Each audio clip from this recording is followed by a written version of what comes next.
Now for today's program. We are thrilled to welcome back David Broza, an internationally renowned Israeli singer-songwriter, recognized for his dynamic guitar performances and humanitarian efforts. His 1977 hit song, Yeh Tov, Things Will Be Better, remains an Israeli peace anthem. With over 40 albums released, many of which are multi-platinum in English, Hebrew, and Spanish, David continues to tour globally, both as a solo musician and with his various musical projects. His latest venture is the 3-song collection titled David Broza Sings Leonard Cohen, which was originally commissioned by the Jewish Arts Collaborative in Boston. Joining David today is Amy E. Schwartz, Moment's opinion and book editor, as well as editor of the magazine's popular Ask the Rabbi section. Before coming to Moment, Amy was a longtime editorial writer and op-ed columnist at the Washington Post, covering education, science, and culture, and where she was nominated for a Pulitzer Prize in commentary. Amy is president of the Non-Denominational Jewish Study Center in Washington, D.C. Please welcome David Broza and Amy E. Schwartz. Welcome, everybody, and welcome to you, David Broza. We are so delighted to have you back with us again. You have a big fan section at Moment, as evidenced by the sign-ons to this Zoominar, and as does, of course, Leonard Cohen. So we hope we'll get the pleasure of talking with you and of talking about him. So before we talk about the project, your decision to cover these three Leonard Cohen songs, I want to take a step back and ask you about your relationship as an artist and your personal relationship with Leonard Cohen's work, throughout your life. You've said it's a lifelong matter. It goes back even to your mother. Hello, Amy, and hello, everybody. Thank you again to join you here at Moment. I think we met a few months ago about another project, but it's a thrill. And actually, it is kind of a thrill to listen to you introducing and putting my name with Leonard Cohen, in the same breath. And because, yes, I've always been a fan of Leonard Cohen. I would say that I'm on the same level as most of the people who may be listening now, an avid listener to Leonard Cohen. I never worked on any of his pieces. It's one of those musicians where I, as a musician myself, always loved just relaxing and getting inspired by his music. And there are several artists of that grandness, which I never, ever thought of trying to, touch and undo and rebuild again and play with and, see what happens when I touch them, because I think, I don't know, maybe to many of us, and certainly to many people that I've known, he was above all. He was like a Kohen, he was like a grand priest. He was somebody who really gave out his words and his music in such a way that it was perfection in its simplicity. And so now that I'm almost 50 years as a professional artist, when I was approached to touch and to give an interpretation, of course, nobody asked me how to do it. Nobody gave me, nobody told me just sing it. I was given a let's say a challenge, and I sat on it for a long time. I want to say a long time is for sure about a couple of months, just playing with the music and trying to see what surfaces and how elastic it is, and where would it not move any further if I tried to take it and make it my own. Because I don't see any joy in just singing a song around the campfire. I mean, I love it, but even when I did, and ever I do around a campfire or even around a table, it's always about how am I catching capturing the imagination and the heart and the beat of anybody sitting around, especially mine. I have to convince myself that I'm worthy of singing even my own songs there's not a night that goes through when I sing my own songs without absolute connectivity and conviction. So this is the approach I take. So in order to make it my own, it's a long process. So I'm giving you a very long-winded answer. First of all, because we're on a digital time, and I know if anybody's busy, they can go about doing the thing, and still I'm talking and I wouldn't know. But I really want to be as truthful and honest and elaborate as much as I can to your question, Amy, because you prepare yourself, as I know you now a little bit, so well for these conversations, these meetings, that I don't want this to be, oh yeah, we met, we talked, we left. I want this to be a memorable conversation. So allow me, and you can stop me if I'm elaborating too much, but I feel comfortable exercising some kind of a review on myself in an honest way. Yeah. Yeah. So I don't want it to, I'll answer all questions if I can, but I will give them deep thought, and if not, then I will, you will know that I don't have an answer. But I mean, of course, that's the dream, that people are really answering you're answering from your heart and not just off a public relations sheet. Well, since we're talking about the project, was it your choice which of you've covered these 3 songs? Was it your choice which ones to do, or was this what they asked of you? No, it was my choice. Tell us. I would have a hard time. I mean, it could be that somebody would give me the riddle, take these songs and see what you come up with. But having never touched any Leonard Cohen songs, as I would, and there's a list of artists that I never touched their songs really. Being Leonard Cohen, if I can list them for you right now, being Bob Dylan, being John Lennon, the Beatles, being Joni Mitchell, Neil Young, I did. There's many others I did, but these particular I haven't. And so I would rather be given the choice to come up with whatever it is right for me, and also to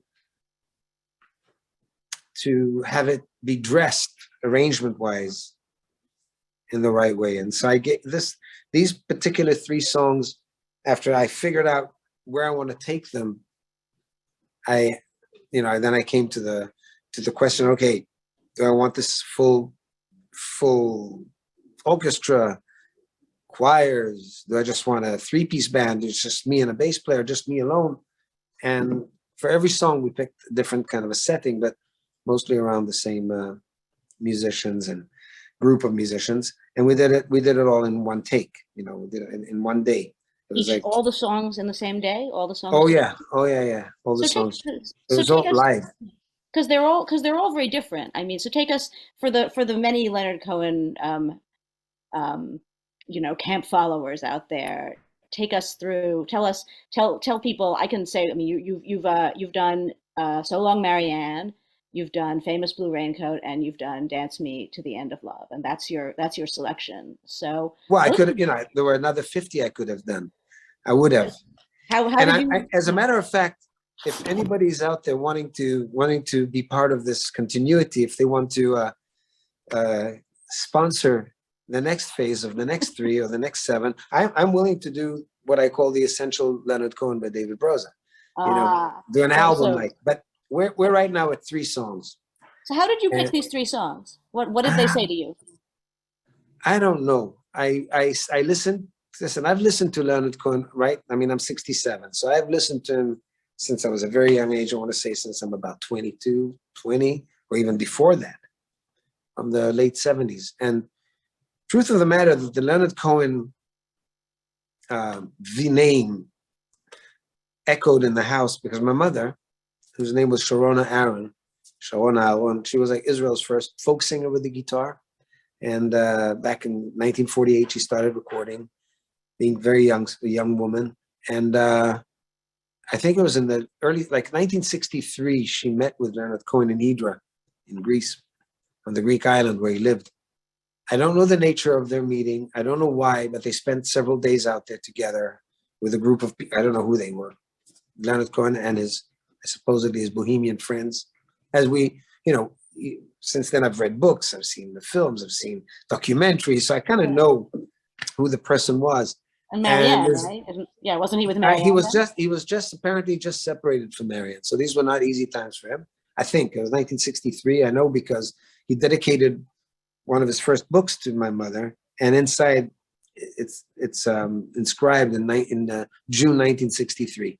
Wow. And when I asked my mother what you guys were doing, and because she was always, she thought maybe one day they will meet again, which didn't. It did happen actually, but and she said nothing. I taught him a few chords, showed him how I play my songs, and took off each other some ideas. Basically, he was still in a learning mode, and that was it. I said, but it sounds like 3 weeks, a long time, but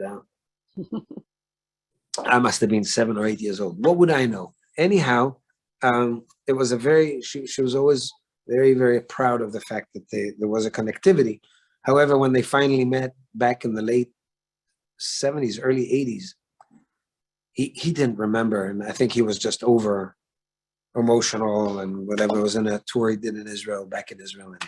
And I don't think he remembered anybody. He was like in another state, another phase of his life. But I have the book. Anyhow, when he passed away, my wife, Nili Lotan, was a great, wonderful woman and an artist herself. She's a fashion designer. And the Jewish Museum in New York City asked her to, if she would be willing to help sponsor his exhibit that was coming out of Montreal, which had a lot of following, it was a huge thing. And it came to the Jewish Museum in New York City, and she sponsored. She was one of the sponsors of it. So we were invited to the opening night, at the end of which I was asked if I would bring my guitar and play Leonard Cohen's song, which of course I had never done. I didn't even know how I would play a Leonard Cohen song. And there were other singers there, phenomenal, really well-known ones. So when I sat down, I said, maybe I'll make it special. I'll do a Hebrew version of Leonard Cohen, which to me would be the extension of, if you turn the page on Leonard Cohen, other than Lorca, Federico Garcia Lorca from Spain, and other romantic, amazing poets that he would relate to, I think if not the second or the third page would have to be in Hebrew. And I did that. And it kind of course, hit everybody in a sense, by an emotional surprise, not just curiosity, because it really, especially if it's the famous Blue Raincoat, which so many people relate to, even just by listening to it, it has such a great story. And the way the Hebrew that I used, which is a translation by my good friend and partner for so many years, Jonathan Geffen, the great Israeli poet, who knows and feels the language when he translates. I worked with him a lot in translations from Spanish, but also when he translates, if it's Leonard Cohen, Tom Waits, Bob Dylan, he somehow, there's a funkiness to him, which is what Leonard Cohen has as well in his writing. He touches the knitting, he's got an edge, and it's not just sheer beautiful poetry. There's a lot of pain in there. It's an edgy poet. And so anyway, so that's the poetry I did. That was at the museum. So therefore, about 2 years later, when I was asked to do this project, I jumped on the possibility. I was really, really happy to offer myself to this project as they were looking for me. But I wanted to do particular songs and I didn't know which. But Blue Raincoat, I knew I wanted to do, the famous Blue Raincoat. And I asked Geffen to, if I could do it. And he, of course, he didn't even know why I'm asking. It's just, isn't it obvious that you're going to do it someday? Nobody's done it. Nobody did his translation. There's other. He done this translation and no one had ever used it in performance? No, he read it on stage a few times. That's why I had it, because we worked together for 45 years. So I have a lot of his writings in my books and amongst my papers, And so all I had to do is dig in and go back to when I would think back in the late 70s, early 80s, when I would have heard him read it. So he couldn't believe I remembered him reading it in a show. So I grabbed it. Well, and you just pulled it out impromptu when you were asked to sing a Leonard Cohen song at the museum. You had it. Yeah, in I didn't arrange. I did not take it as my own yet. I just gave it but you knew what it. I could. I went winging it, just being an artist. But now, when I presented the real thing, I actually went into deep thinking. So if one goes into YouTube and goes for the David Broza famous blue raincoat, Me'il HaGeshem HaKachol HaMefusam in Hebrew, there'll be a video of the actual recording. It's all one take, the actual recording live, and I'll be reading it a little bit in English so as to connect it naturally with the listener, because this was not going to be published in Israel. It was going to be published in Boston and hopefully in the rest of the United States. Now it is out. I put it out as not an album, but 3 recordings for the world to listen, whoever they are, wherever they are. But anyway, so I read some of the English and then switched right into the Hebrew. I don't want to. I mean, maybe I don't want to go too far down a rabbit hole. This is sort of personal obsession with that particular lyric. But is the Hebrew a really close literal translation, or does it go off and into its own poetry here and there? It's close. It's very close. It's exact. That's what's great about Jonathan. He'll on his translations, I find that he never strays from the authenticity of the intent of the writer, which is very hard.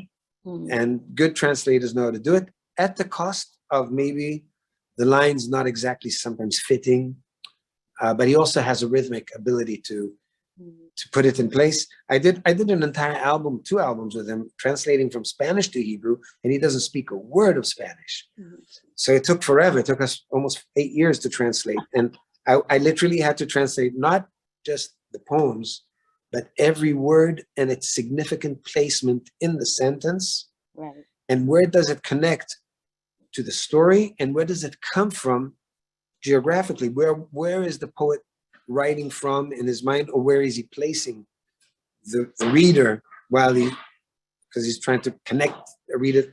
And I don't know. I was in my early 20s. I have no clue where I had the Spanish from, because I lived in Spain between 12 and 18, but I was in an English school and I was surrounded by Americans and international, and I didn't have that great depth of Spanish language as I do now. And but we did a phenomenal job translating from Spanish to Hebrew. Now all this is about Jonathan and the translation. So I'm just validating his work. So do you want to sing that for us? What, the Hebrew, the Spanish, or the French? Which one? No, Famous Blue Raincoat. I know. I was kidding. Do you want to do that? Do people have any questions? Are people writing in questions, or do you? I'm sure there are a lot. I have many more questions, but if you want to do that first? Should we talk about? We can talk about the songs first, but or you can play this one. You can give everyone a feel for the Hebrew version if you. I'm easy with guitar. I can do it. Just remember, the listeners, that this is Zoom, so it's not as good as it would be if it was in your living room or in a theater somewhere near you. Sound, you can hear it.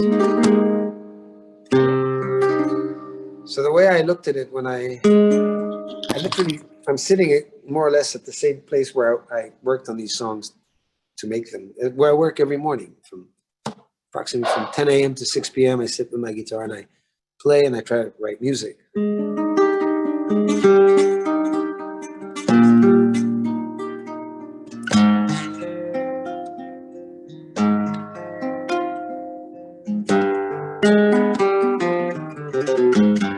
So it starts like this, just to remind the listeners. It's 4 a.m, the end of December. I'm writing you now just to see if you're better. New York is cold, but I like where I'm living. There's music on Clinton Street all through the evening. I hear that you're building your little house deep in the desert. You're living for nothing now. I hope you're keeping some kind of record.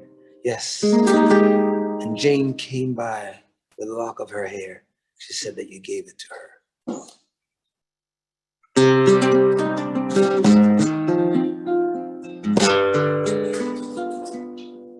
ארבע בבוקר, הסוף של דצמבר, כותב רק לראות אם אתה שם בסדר.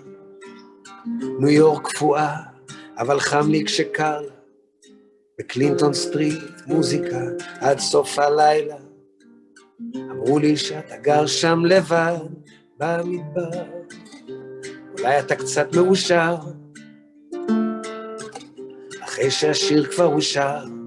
אולי גם ממני יש צליל שנשאר. וכן, ג'יין באה אליי עם טלטל, היא אמרה, זה כל מה שנפל בו ביום. או החלטה שדי. היי, האם אתה חי? חלמתי אותך איש זקן ופרוע, אינך מפורסם, הכחול קצת קרוע. ניסית לתפוס רכבות שכבר אין, וחזרת הביתה בלי לילי מרלין. והנה מה לך, בלי שתרגיש. וכשהיא חזרה, לא חיכה לשום איש. רואה אותך, על דש מעילך שושני, אתה סתם עוד גנב צועני. טוב ג'ין, כמה פתאום היא מוסרת שלום.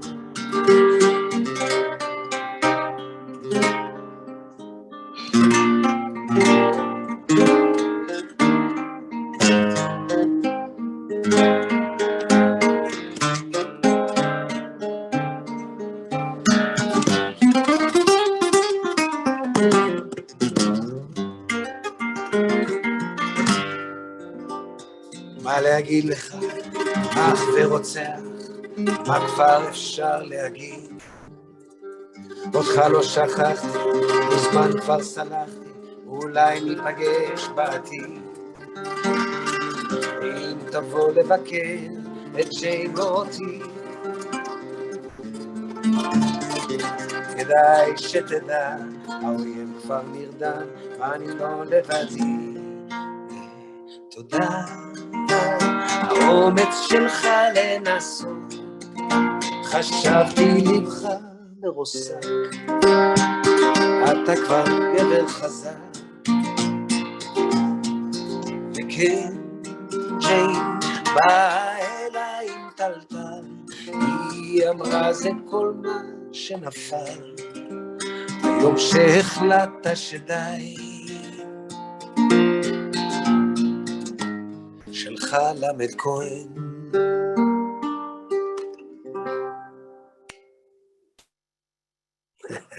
That's, I'm running through it like I'd never read it before, so it's gonna.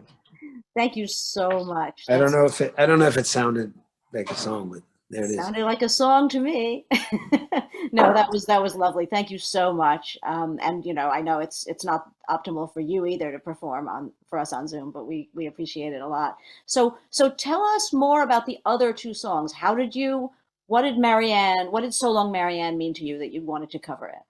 Well, I mean, I love the song. I don't know, you know, I know who Marianne was just because I kind of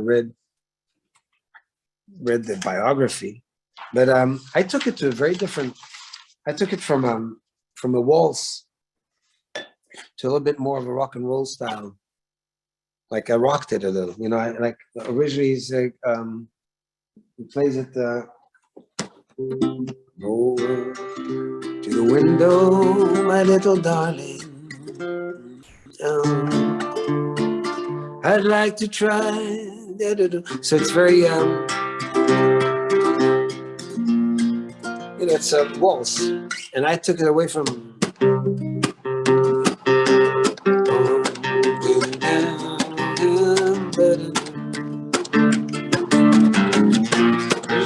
I took it really rocked it in a way. So gave it another beat and interpretation and pizzazz. And I wanted it to be more like a country folk song, you know?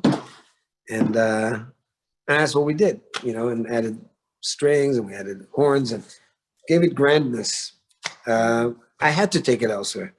I had to give it, you know, when I'm trying to adopt. So when I take a song in Hebrew, like turn it from English to Hebrew, like I did with Jonathan Geffen, the famous Blue Raincoat, the Hebrew in itself already dictates a very, very different air to the song.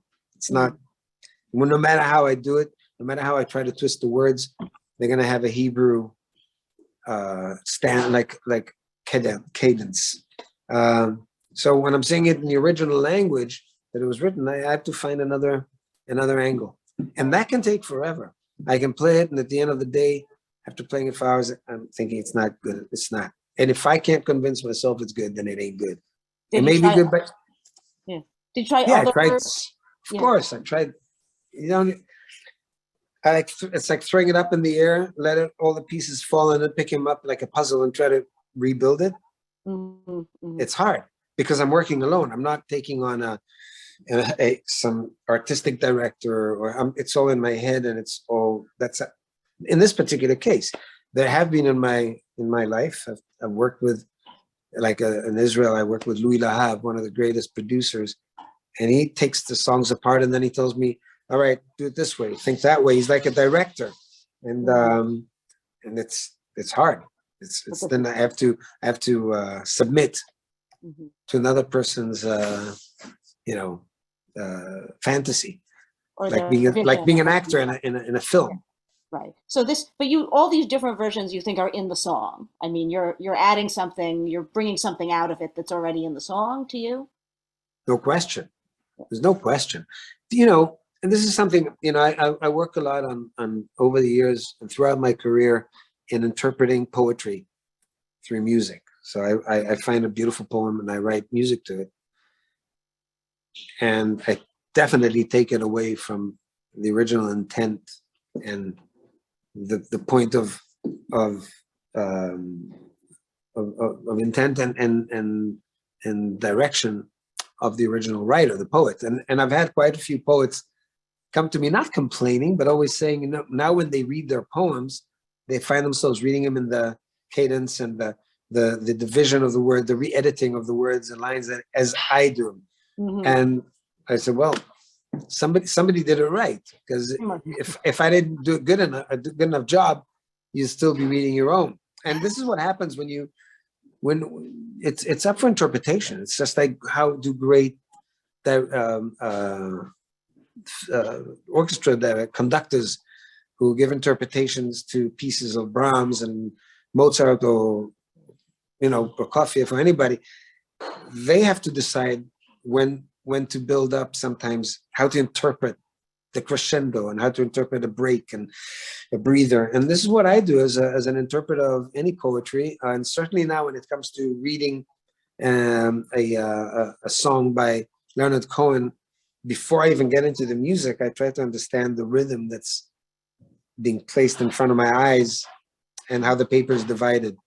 And that's a process. It's just because I love telling a story and I don't want to miss. I want to be able to capture the essence of it and be able to deliver it. And this is what I've done throughout my career, doing songs in Hebrew, Spanish, and English, the three languages that I'm almost my mother tongues, and that I've really indulged in studying deeply. Hebrew, I didn't have to study. It's my mother tongue for real.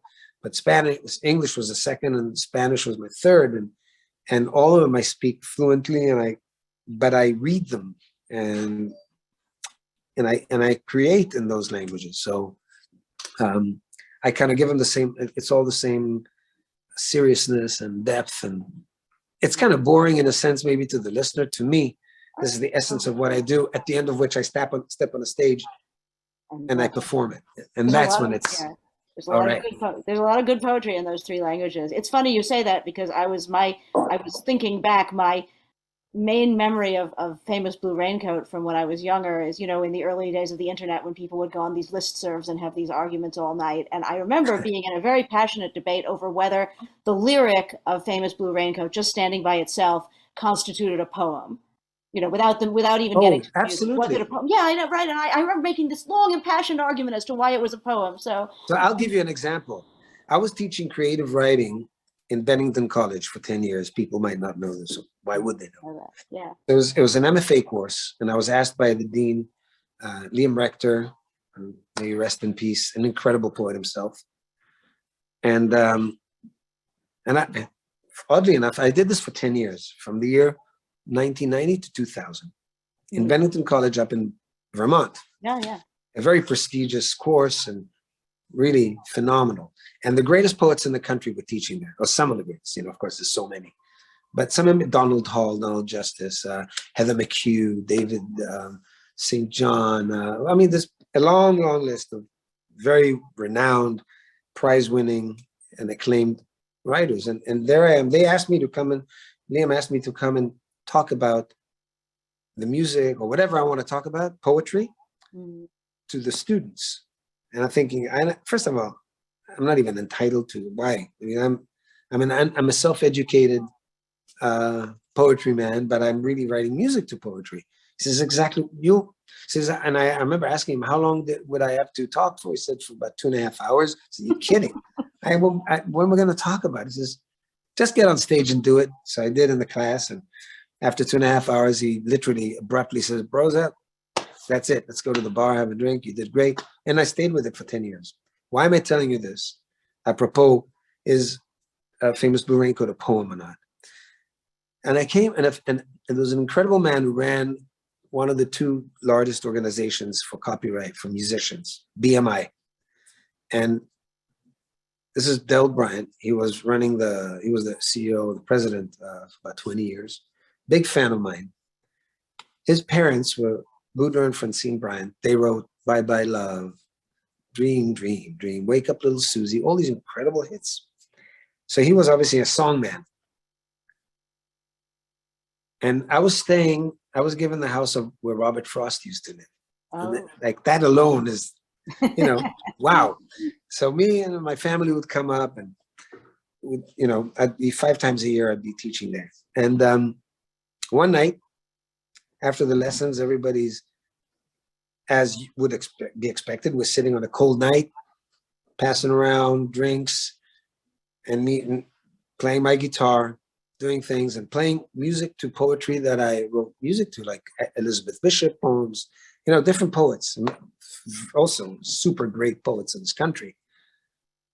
And suddenly, so I introduced Del Bryant, and the son of, and suddenly Liam Rector stands and reads Love Hurts as a poem. Yeah. That's funny. Is that, makes this is the pop of pop? It is not. Right. It's like a sonnet. That's funny.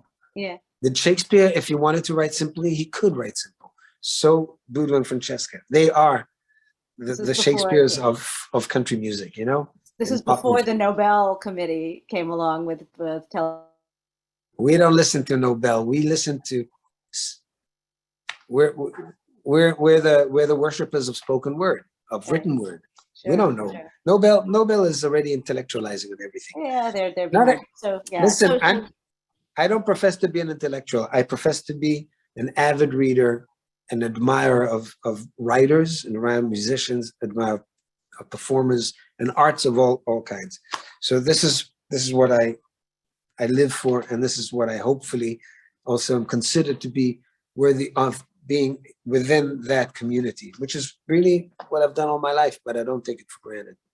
So more about the poetry of Leonard Cohen. Of course, that's also, beyond Famous Blue Raincoat. I think a lot of people probably would like to hear you talk about Hallelujah. I mean, I know, wow. I don't know if you say you haven't performed it, but as a sort of also as a fellow author of a song that's become an anthem. You yourself have an anthem in your portfolio, but that Hallelujah's become such a multi-leveled anthem for so many different people with so many different meanings. I mean, what do you make of it? What's it mean to you? Well, we can say that once upon a time, one of the greatest men of words, just like back in, the 11th century or the 5th century, Maimonides or Metudela, or, Ibn Gabirol, if we go to these, we don't know what they were like, but we know what Leonard Cohen was like. And he's definitely falling into the line of those great men who inscribed lyrics and words that end up being prayers that are imprinted not into our hearts only, but to millions and millions of people's hearts in different corners of the world. And he takes some of it from Psalms, some of it he takes from the Bible, some of it he takes from his personal wisdom. And I heard that it has like something close to 60 verses. Did you know that? People keep adding verses, yeah, or he added. Oh, verses. that he had. That he added them all at different times in his life. Right? Yeah. Yeah. Well, truth is that, I've been telling, that's the first time I'm thinking of it. Funnily enough, I always in the last, say, year or two, I've come to the conclusion that, it's not a conclusion, it's a living thing, that every year since I wrote the Year Tov, if you're already comparing, which was back in November of 1977, every year, my good friend Jonathan Geffen dictates me a new verse just to keep the song up to date. Oh, that's nice. And if we're talking about 45 years later, you understand that there's got to be something like 50 verses, including the first 5. So yeah, but which ones do we sing? Well, the ones that we really care for, and the ones that we know David sings or that are known to us, because I haven't published any of them other than try them myself in the house or in one show or two, just because it was yesterday's news, So I suppose he's done that, which I never heard about, only recently. The same as I never knew about Dance Me to the End of Love, which, it never occurred to me. And I sing it I sing it in a somber, passion, now I'm jumping to Dance Me to the End of Love. Yes, no, tell us about that. That's the third song. I know nothing, right? I know nothing about the song except that I hear it. Mm-hmm. And I'm giving an interpretation. And I'm taking it more into between a Cuban and an Argentinian tango-like, that it's more Cuban, right? Because it's more my feel. Uh-huh. And very sexual, sensual, and there's a darkness to it. As with all. I don't even know why. Dance me to the I'm singing like some guy who's, if by the end of the song he doesn't get what he wants, he's gonna get drunk until he forgets his miseries and his pain. Which and then I hear it's an upbeat lyric, but it isn't. It wants to be an upbeat lyric, but it's set in a very deranged reality because it's written about the musicians in the concentration camps outside of the furnaces who were playing while our people were being sent to be burnt in the furnaces in Auschwitz. He's talking about, don't you know about this? No. Read about it. Tell me. Dance me to the beauty with a burning violin. Mm. Dance me through the panic till I'm gathered safely in. Now you read these words and you think, this is what brought me down. Mm. Dance me like an olive branch and be my homeward dove. Dance me to the end of love. Anyway, this is what he wrote about. He wrote it about those musicians who were made to play while their mates are being led into the gas chambers. That's pretty dark. No, it doesn't get any darker. Yeah. Well, wow. Wow. I mean, now I feel like an idiot not knowing that. That's really remarkable. So then when you take it and you add this layer of, as you said, this kind of Argentinian kind of this kind of sensual beat. Well, it's like a bolero. I Yeah. I took it into Yeah, please. I haven't played it since I recorded, I think. Dance me to the children who are, well, is this the right? I don't know. I don't know where it's. Oh, I know it starts. Here it is. Dance me to the beauty with a burning violin. Dance me through the panic till I'm gathered safely. Lift me like an olive branch and be my home. Down, down, dance me to the end of love. Dance me to the end of love. Let me see your beauty when the witnesses are gone. Let me feel you moving like the dew in Babylon. Show me slowly what I know the limits of. Dance me to the end of love. Dance me to the end of love. Dance me to the wedding now. Dance me on and on. Dance me very tenderly. Dance me very long. With both of us beneath our love, with both of us above. Dance me to the end of love. Dance me to the end of love. Dance me to the end of love. Dance me to the end of love. Dance me to the children who are asking to be born. Dance me through the curtains that our kisses have outworn. Raise a tent of shelter now, though every thread is torn. Dance me to the end of love. End of love. End of love. End of love. End of love.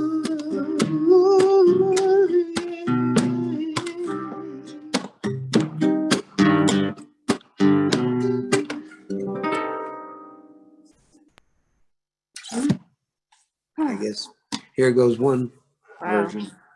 Wow, that's a very, yeah, that's very different. It's very, Isn't it? it Yeah. really is. It really is. And there too, those things are all in the song. I think you would have loved this because he loved the Latin, the Spanish. He was so connected to that. We were on the same album many years ago. Really? Yeah, there was an album dedicated to 50 years to the death of Federico Garcia Lorca, Spanish poet, to the death, to the assassination of him during the Civil War in Spain, 1936. So this was 1986, and there's an album. There's a book of his called "A Poet in New York," which Lorca wrote in the early 30s when he visited New York City, and he actually, I think, even met with Walt Whitman. And as a matter of fact, not far. I'm in the southern part of Manhattan. I'm in Tribeca, and not far in the Soho area, there's a building with a huge painting of Lorca from the era of A Poet in New York. Anyway, many artists were given the task to set music to one of his poems. And again, I went to my friend Jonathan Geffen and had him translate a song called Tu Infancia en Menton, your childhood in Menton, Menton being a village, which to Jonathan, it's his favorite, one of his favorite songs ever, as he says, would be, as it's one of the few that I don't, not few, one of those that I don't get to sing much. And of course, Leonard Cohen did the waltz. That's somebody. Which is a Lorca. Oh, that's also a Lorca? Interesting. Somebody. It's a Lorca, yeah. And oh, this waltz, yeah. And that was his passion. I think that his admiration for Lorca, Federico Garcia Lorca, was deep. He actually called his daughter Lorca. Oh, interesting. Leonard Cohen. But his love for the Spanish guitar and for Spanish poetry, and he, of course, was old enough to have really understood and lived through the period where Franco was ruling for 40 years as the dictator in the aftermath of the Civil War.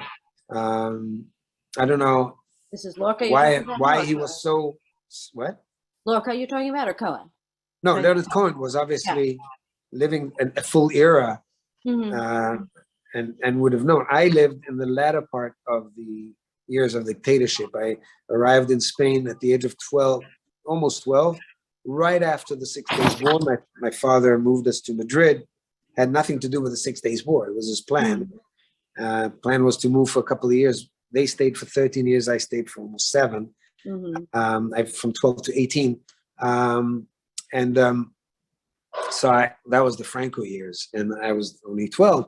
But when I was in the 15, 16 years of my age, becoming my own, discovering my own values and strength, and pretending to be a guy who knows something. I was in my anarchist years, and I was in the perfect setting to be living under dictatorship and practicing.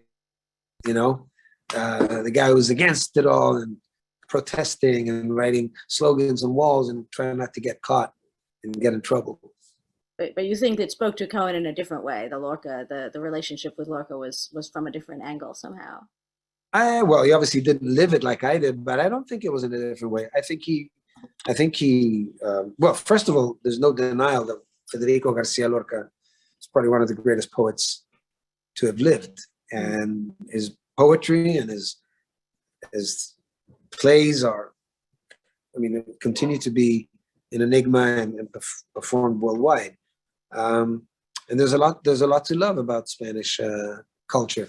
And I think, of course, he lived in Greece, so he obviously loves the Mediterranean culture in itself. He speaks French, so he's got a relationship with that language and with the writers, with Brassens and writers of his era in France. I think that's where I really feel him. This is where I think his writing to me is like a beacon, like a real burning flame. So before that's still very much alive in his writing. Yeah. So before we go to questions, I know a bunch of people have questions, and I could have sworn I saw at least one person offering to commission that project. Oh, great! I could have sworn I saw that on. We'll make sure we save the Q&A in case that's a serious offer. But before I go to other people's questions, I'll just send you off on one more, which is, if you look at legacy, which of Leonard Cohen's songs do you see lasting, a century? What are the great touchstones of his that will go on and on? Well, obviously, Hallelujah, Suzanne, Marianne, Dance. The ones you picked. It's really this, but then there's so many. Like, turn the corner and just dive into more. What about that late? What about that late stuff that gives you the shivers? Oh my God. Darker. Get it. I don't know. It's like he was endlessly in search of excitement, which he could perform by writing that line and reciting it. His last albums, he's more into the reciting. And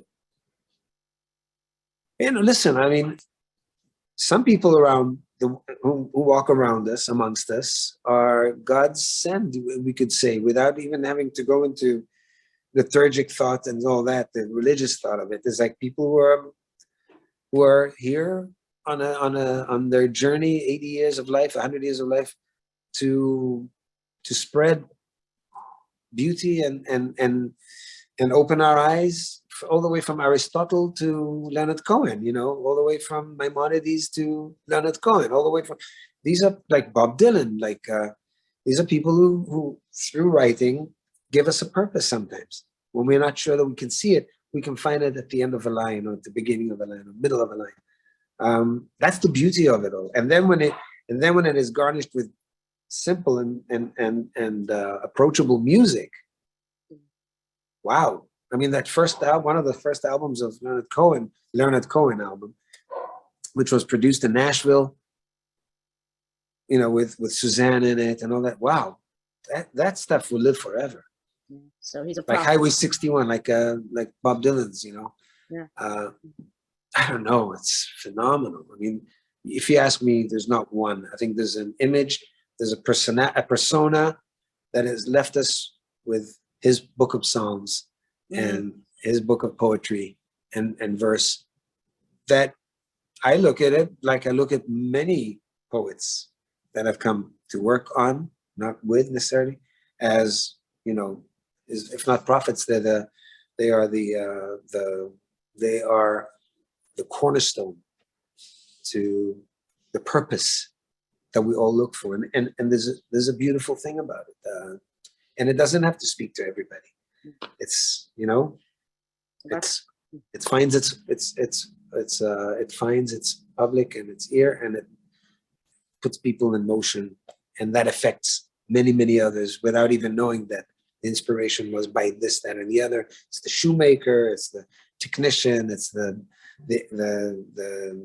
any expert in any field or any layman in anything. It's these words are not directed to a particular person. They're just to human souls.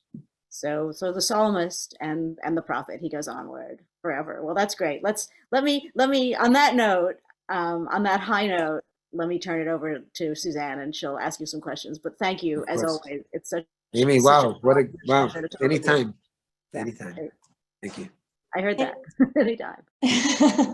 Thank you very much, both of you. That was fantastic. I know people have really, really enjoyed listening to you sing, and people actually would like more of it. And so will you be going on tour anytime soon across the United States? People would like to know if they have a chance to see you live. Good question. So we're still in the post-COVID, and as far as where I perform across this country, which is a lot of performing arts centers, which are having a hard time to getting started. But I think this year is going to make some progress. Of course, community centers, Jewish community centers, which again have kind of cut back on bringing artists because I think a lot of the audience has been reluctant to come. Obviously, my audience is not. There's the doorbell. My audience is not in not in their teens or in the 20s. There are, but most of them are older, 30 and up. And so I don't know where I'm going to be. I do know that I'm bringing, this is the 40th anniversary of Aisha Sheiti, the great album that I put out of translations from Spanish to Hebrew, which became the biggest selling album in the history of Israeli pop music. And I haven't performed the album itself in many, many years. So this year I'm performing the whole production of the album as was recorded. I'm doing it in Israel, I'm doing it in Spain, looking forward to doing Paris, London, and then the United States. I'm going to do major cities. Alone with my guitar, or with my different bands. I have my Cuban trio. I do different rooms and different tours, but I guess just follow my website or follow my David Broza 1 on Instagram, or follow you guys Moment, we'll let everybody know. And I know there's definitely a plug for you to come out west, California and Arizona. So I can't wait. I love that. I always love performing everywhere in Arizona. Yeah. Are there other songs of Leonard Cohen that refer to Judaism in some way? You're asking me? Yes. There are a lot, but I don't have the list with me right now, and I don't remember by heart. But of course, in his last albums, wow, Hineni, and it's endless, really, and especially in the last couple of albums of his. The last one is uniquely, where he also has the choir from his synagogue in Montreal. Definitely, he never. I don't think he never spared himself from relating somehow to the Jewish liturgy and traditions. Mm-hmm. How do Israelis react to Leonard Cohen? They love him, like he's the high priest. When his the last show was in Ramat Gan. Ramat Gan soccer stadium, and it was 40,000 people. And the wonderful thing was from the first song to the last song, 40,000 people recited every word with him. Is that amazing? In English. Brilliant. Someone would like to know, how do you keep your emotions intact while you're singing these songs?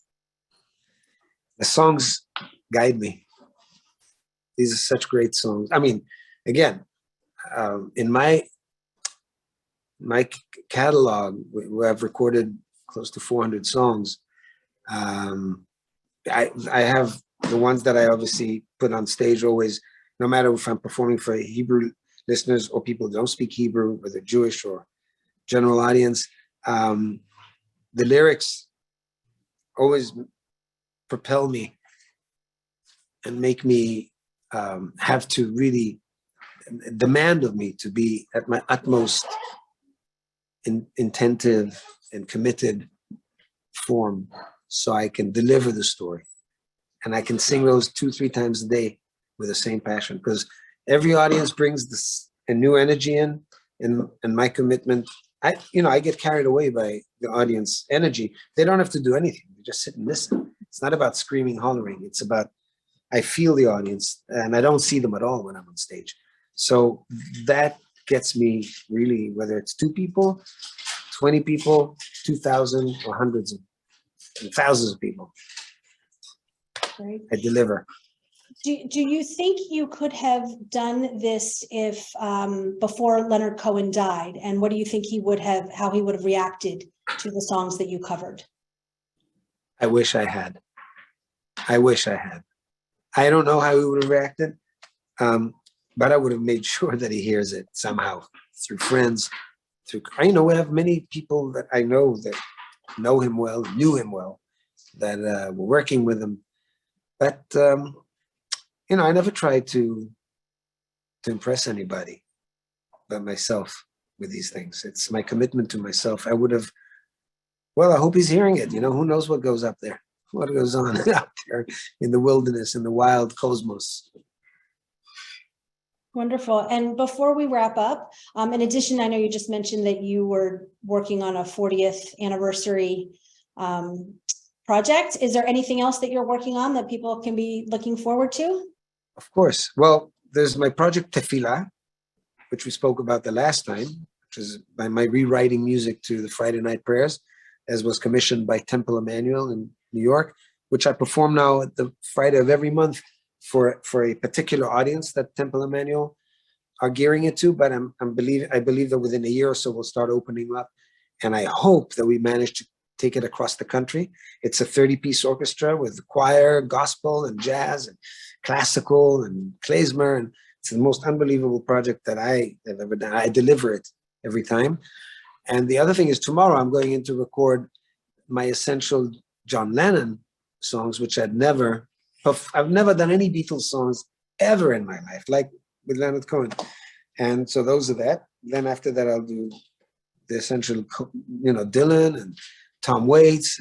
I just need to find. So I'm doing 2 or 3 songs because I can't.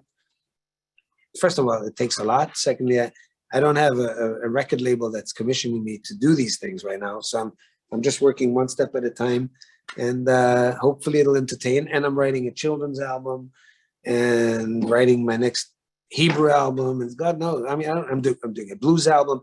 I've laid out a lot of projects for me to. I'm putting together an incredible jazz band here in New York City to turn my music into standards with 25-year-old genius musicians, all Israelis who ended up in Brooklyn and New York City area. I'm just giving you little ideas of what we're going to be meeting about.